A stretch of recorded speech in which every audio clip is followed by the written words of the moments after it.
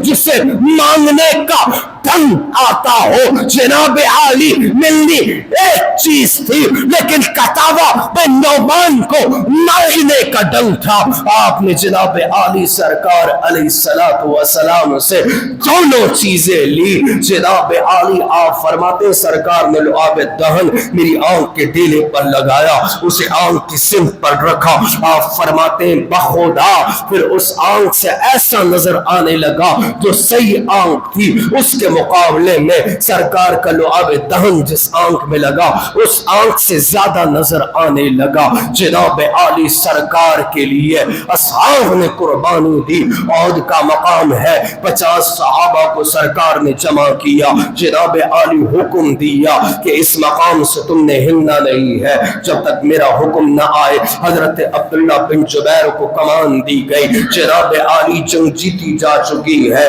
جناب عالی 50 صحابہ میں اختلاف پیدا ہوتا ہے، کچھ کہتے ہیں سرکار کا حکم اس وقت تک کے لیے تھا جب تک جنگ لگی تھی، مشرکین بھاگ رہے ہیں، ہم مالی غنیمت جمع کرتے ہیں، کچھ کہنے لگے نہیں سرکار کا جب تک پیغام نہیں آئے گا ہم جنگ نہیں چھوڑیں گے۔ جناب عالی اسی اختلاف پر جناب عالی مشرکین مکہ نے مسلمانوں پر ایسا وار کیا کہ جیتی ہوئی جنگ مسلمان ہار چکے۔ اللہ رب العزت سے دعا ہے سرکار کے اصحاب کی قربانی اپنی بارگاہ میں قبول و منظور فرمائے، سرکار علیہ السلام کی اہل بیت کے